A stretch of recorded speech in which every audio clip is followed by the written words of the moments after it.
My name's Andrew if you're new to the channel, and over the past couple weeks while I've been building this deck, I've been secretly dreading the next step, the railing. I have some serious trauma from my past few deck railing projects because every piece had to be painstakingly assembled and tightened individually. My fingers hurt. So for this deck railing, I wanted to find a system that wouldn't send me into a manic episode during the installation, and I think I found one that solves the biggest issue with railings. Let's install it. This railing system has different posts for different functions. For example, the 90-degree post shown in red is going to go in the corner where we have a change in direction. And once the posts are installed, we're going to connect them with a top rail, but not just any top rail, an elegant one. Okay, so we're going to get our first post set right here. I'm using a square to make sure that we're perfectly square, obviously. And then I'm just going to put a quick dimple in all 4 of these penetrations so I know where the screws are going to go. All right, so we have our 4 spots marked, and I'm just going to pre-drill through the composite boards. I'm going to stop when I hit the lumber underneath. And when I say lumber underneath, I thought I planned ahead by installing a flat piece of blocking along the edge, but the manufacturer calls for some vertical blocking, so you're going to have to add that in as needed. And I'm connecting the diagonals to mark the center and drilling a hole down through for a little bit of funny business, which I'm going to show you at the end of the video. After pre-drilling, place the post over the holes and secure with some 6-inch structural screws. Then check that your post is perfectly plumb, either using a post level or a torpedo level. Either one will work. So very important, if you forget this, you are going to be cursing my name, your name, everyone's name. The base plate, you want to make sure that you put on now, because if you forget and you put in your top rail, you're gonna have to disassemble everything to get this on. So as soon as you secure the post, put on your base plate cover so you don't forget. So we have our first post set near the house. We're gonna go to the other end right now and set that post. And once we have this post and that post established, we'll be able to measure to find the intermediate post. All right, we're gonna put our post right back on top of our pre-drilled holes. And although we tighten the first post all the way down, we want to leave this next post a little bit loose so that we can pivot it to install our top rail. That'll make more sense in a minute. And obviously make sure that your openings are where they should be. Next, I'm just gonna measure the midpoint between the 2 posts so I know where to install the through post. All right, so we calculated that to be around 126 5/8. And I used a square to offset the post by about 1.25 inches or so that those bolts are gonna go right into my outermost joist. And I'm using 6-inch GRK structural screws to secure these posts, and I'll link everything down in the description. Next, we're gonna measure the distance between the posts so we can cut our top rail. I measured the distance between the posts to be 128 inches, and I'm gonna add 2.5 inches to that measurement so I have around 1.25 inches for the top rail to nest within the post. And if this was a standard cadence railing, you'd insert one end of the top rail into the fixed post and pivot the loose post so you could get the other end in. But it's time to come clean. Remember that hole that we drilled under our first post? Well, that was to feed a low voltage cable up through the post and to some low voltage lighting caps, which are gonna make this railing look awesome at night. But these lights did slow down my install because I had to feed all the wire up through the posts, and I had to pre-drill the holes at the tops of the posts so I could get the cable through. None of this was super hard, it just added a bit of time. So before installing the top rail, I took the power cable and connected it to the downstream cable, which I'm then gonna feed through the top rail. And with a little bit of luck, you'll be able to grab it on the other side. With our cable pulled through, we can insert one end of the top rail into the fixed post and then pivot the other post out of the way to get the other end of the top rail within that opening. And don't forget to pull the cable up through the hole you drilled so that you can connect it to the post cap later on. To secure the top rail, slide it so around 1 inch is below the aluminum plate in the post, and after double checking that your posts are plumb, use the provided self-tapping screws to go down through that aluminum plate and into the top rail, securing it in place. So we got that side in, we have our cable coming all the way across in the top rail, and now we're gonna go in and make sure that this post is plumb. And the Cadence top rail is 20 feet long, so most decks won't even need this through post. And we can insert the top rail into this post because we left the other post loose, which will allow us to get it in place there. And when the spacing between posts is greater than 8 feet, we have to install intermediate line posts between them. For the line posts, slide the base cap on and attach the bracket at the top. Installing the line post is pretty intuitive. Find the center between your 2 posts, plumb it up just like we did before, pre-drill down to the blocking, and screw in all of your structural lags. After confirming plumb, the only new part is using the provided self-tapping metal screws to go up through the bracket and into the top rail. And at this point, you might be saying, Andrew, what makes this system faster than any other? Well, the installation speed comes from the railing panels that are pre-assembled with all the spindles attached, so no individual components, just one complete unit. All right, now before we can install our first panel to fill in this space, I'm just gonna measure what we need to cut it to So between these two posts, we're looking right around 63 3/8. I'm gonna cut it at 63 1/4, just so we have a little bit of room in between each post. When marking the panels, ensure that you have an equal spacing between your cut line and the last spindle on both sides. And the good thing about this powder-coated aluminum is it's both pretty lightweight and easy to cut while also being durable. So flipping this thing around and cutting it with pretty much any standard miter saw blade is going to be a breeze. And because we're right around Christmas, channel your inner Santa Claus and use that gut of yours to push the panel into the saw fence. I found this was the easiest way to cut them. Okay, so we have our cut panel. I'm gonna bring it in underneath, and then what I'm gonna do is use my foot to kind of hold it and then wedge it up into the top rail. And you'll know when you're in there, it kind of nests. You feel it kind of interlock. And then by putting it in the top first, I'm still gonna have the ability to kind of pivot this out, and I can put my hardware and slip it on here. So we have our screws right here, and these are gonna go up through the pre-drilled holes in the picket right here. You'll feel it bite, and then move on to the next one.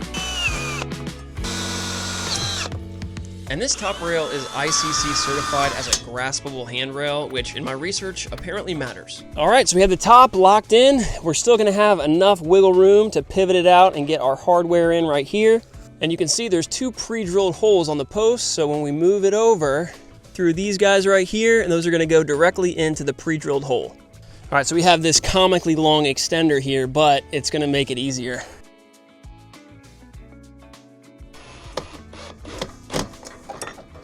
Okay, and you can hear a little bit of racking. And to eliminate that, we're gonna put one screw in right here. Now you no longer hear that racking, so it's locked in. These railing panels with the spindles attached was about 99% of the reason why I decided to install this system. I did the math and there would be over 200 plus spindles or ballisters if I went with the system that I had to install individually, and frankly, ain't nobody got time for that. Now, you might think at this point you have the system completely figured out, but there's two things you need to stick around for. One is the stairs, which we're going to install in just a second, and I'm trying to dangle the low voltage light caps as some kind of carrot to keep you watching, but I think the real incentive is this smooth jazz. So we have that whole left side installed. Let's skip to the top right corner of the deck where we got to talk about a few things. So where we have the 90 degree in the corner, we're gonna miter the top rail so that it nests properly when they come together. I'm also gonna cut off around a ½ inch at the back of the miter for a little extra room. Here's what those cut miters look like, and it's a good idea to run any low voltage cable through the top rail at this time. Here's what half of the top rail miter looks like within the post, and now we just have to put in the other end. Feed the low voltage cable up through the top of the post, and then push in the mitered edge. Okay, now I'll move to the other side. And I forgot to drill the hole for the cable on this side, so I did it once it was installed. Insert the top rail into the post, recheck level, and secure everything down, and then secure the top rail using the self-tapping metal screws on both sides. Make sure that you're going into the top rail on that miter. And I wanted to show that this isn't the land of make-believe. We did have to use some shims to get some of the post plumb. Now when setting the line post for the stairs, you want to make sure that it's in line obviously on your deck, and then where you're going to mount it on the stairs. So my stairs are actually offset a little bit to the right, so I'm going to be pushed over to the right here a little more than I was for some of the other posts. So just double check that when you're doing your install to make sure that everything is going to line up. There's my quick layout. I want to be around maybe an inch and a quarter away from the step right here. Otherwise you might run into a situation where your stair panel will end up hitting the step. So don't go much further away than an inch and a quarter, and we should be all good there. And I'm gonna be releasing this video right before the 2026 New Year, so I'd love to hear from you guys down in the comments on your reflections from 2025. It can either be project or life related, things that you've learned on the job, things that you've learned in life that you think would be a good lesson for anybody watching this video. Might be a good exercise to get the comment section going, and who knows what you or I might learn. And remember, don't forget the post base caps. We've been batting 100% right now. We haven't forgotten one, but hopefully I don't jinx myself. I put this top rail in and then things got crooked. All right, so we needed our second shim of the day on this guy, but that was enough to get us plumb. Now that we have the post at the top of the stairs marked, we can install the post at the bottom of the stairs. But keep in mind that I installed blocking previously, so all of these structural screws are gonna go straight into solid blocking. And I know that at least some of you guys have trust issues, so here are the receipts.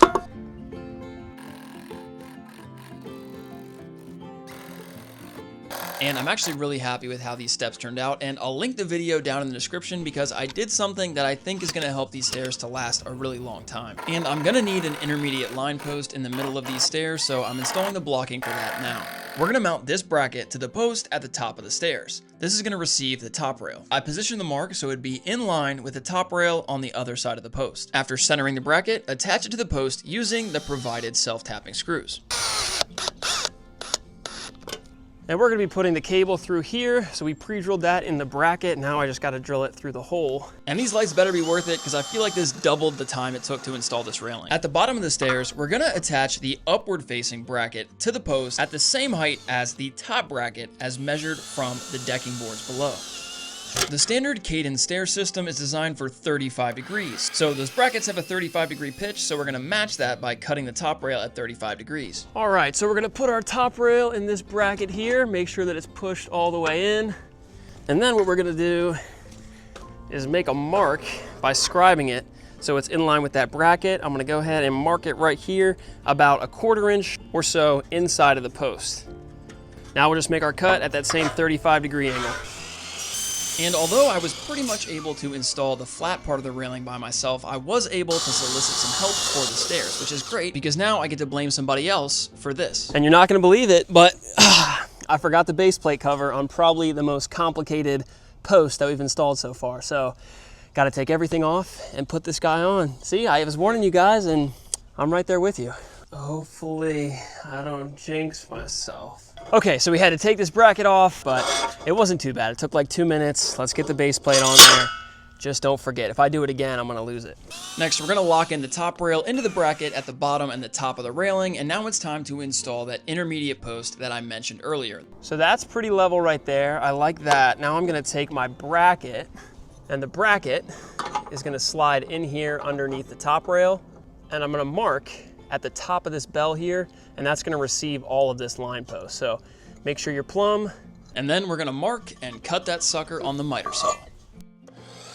And for once, I planned ahead and I built my stairs at 35 degrees so it would be compatible with their standard 35-degree railing. But if you have a 30-degree or 40-degree staircase, they have an adjustable railing system that'll work for those. Okay, so I wanted to get the first stair panel in to kind of work out the kinks. I'm still semi-pro, but I'll show you what I did for this one.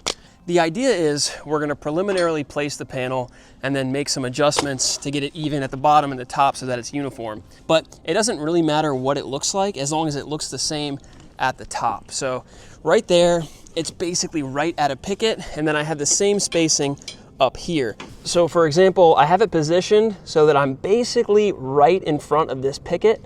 So it's almost all the way over where it intersects with the post. And then if we move up to the top, again, we're basically all the way up to the other picket. So it's gonna be uniform spacing at the top and the bottom, and then I use some clamps just to hold it in place. So I'm gonna just basically mark right here at the pickets. And then when we make our cut, we're gonna cut it at 35 degrees. And because my stair's not right at 35 degrees, these stair panels are designed for 35 degrees. So you can see that we're right there at the bottom, but at the top, it actually ends up being over this way a little bit. So we're gonna address that in a second, but for now, we're just gonna mark the same spot as we did on the bottom, and we'll deal with this later. Same thing down here, we have our mark on this picket, and we're gonna mark it up here at the same picket. Even though it looks off, we'll adjust that later. All right, heading over to our miter saw, and like I said before, we're gonna cut right at 35 degrees. And for all you deck builders out there who've installed dozens, if not hundreds of railings, I'd like to get your initial feedback on this railing system. Do you think it's a good one? Is the design pretty solid? To me, it's way better than the cable railings that I installed previously, but I've only done 3 railings at this point, so I don't have a ton of experience. Okay, the moment of truth, we made our cuts. Hopefully, we didn't jack anything up. Just like for the non-stair panels, you're just gonna push it up so it locks in place. So when we put it up here, we put the panel in, we're gonna have to slide it back towards this post so that we have room to put it in the bracket at the bottom. So I think we did enough there. Now we can lift this up. So when you have the top position where it needs to be, it can sometimes be tough to pull it back inside this bracket. So you're gonna lift this up as high as you can, and then I'm gonna use one of these bar clamps to kind of pull it into place. You can see it move right there, and having the right tools makes everything so much easier. And here we're gonna fine tune everything to make sure our spindles are perfectly plumb. Once you're happy with how everything's looking in terms of being, plumb, we're gonna go through and screw into the top rail. And I'm sure most of you watching know that with self-tapping metal screws, less is more. You don't want to over tighten it, just tighten it enough so it grabs. The stair panels come with their own attachment brackets at the bottom, and you're probably going to need one of these 90-degree angle drill attachments if you want a prayer of being able to put those screws in. And there's another unique bracket for the top of the stairs, which I initially tried to tighten with that 90-degree attachment before plugging my brain back in and realizing I could just screw it in regularly. And just like with the standard panels, you're gonna have those anti-racking screws that go in the side.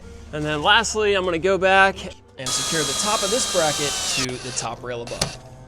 Now, in terms of time frame, everything that I've shown you so far was on day 1. This is the start of day 2, hence the new outfit and the rain. But keep in mind that everything takes me much longer because I'm filming everything and I'm changing angles, trying to narrate it, making sure that I show everything. So for a deck this size, I would allocate maybe around 6 hours or so if you're doing it yourself, and hopefully it will go a lot faster if you have help. And the thing about any project like this when you're a DIYer is you're always going to be slowest in the beginning when you're fumbling through it and figuring things out. And by the time you actually get it down to the science, the project's over. In some ways, it's like a would you rather. Would you rather do the same thing every day, like install railings and get really proficient, skilled, and fast at it? Or would you rather work on a new project every day, having something novel, but at the same time being slow and a little bit clumsy, never really mastering anything, but being okay at a lot of things? I don't know. Over in the opposite corner, I have a unique situation because although one post is going to be standard, I'm going to mount the top rail and the bottom of the railing panel directly to a 6x6 post using some brackets and hardware.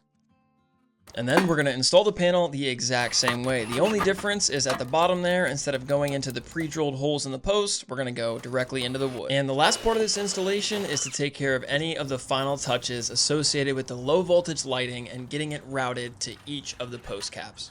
And it might look a little bit confusing as I'm installing it, but I promise you it's pretty intuitive when you actually have the cables in your hand. Basically, all you're doing is daisy chaining the cables together with the provided connectors, and you can either run that daisy chain through the top rail or below the deck, whatever makes sense for your application. Just leave a female connection at the top so that you can attach it to the male end of the low voltage post caps. The standard Cadence railing comes with standard post caps, but these low voltage caps can be purchased separately. And most aluminum railings like this one are purchased through authorized dealers or lumber yards, so it's pretty unlikely that you'll be able to walk into your local Home Depot or Lowe's and pick one of these up the next day. But I'll link all the information on the railing down in the video description. And finally, these lights are controlled by a photocell, so when the sun goes down, these are automatically going to turn on. I'll have an outlet there eventually, but for now, we'll go with an extension cord.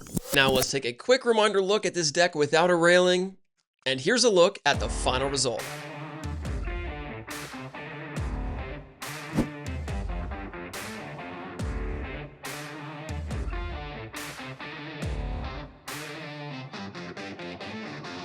Overall, I'm very happy with how this railing turned out, and if you're looking to build a deck, I have videos showing every aspect of the deck building process and a free ebook with step-by-step instructions and cost breakdowns linked in the video description. Subscribe if you like DIY content like this, hit the notification bell so you don't miss future uploads, check out the Cadence railing down in the video description, and I'll see you guys on the next video. God bless.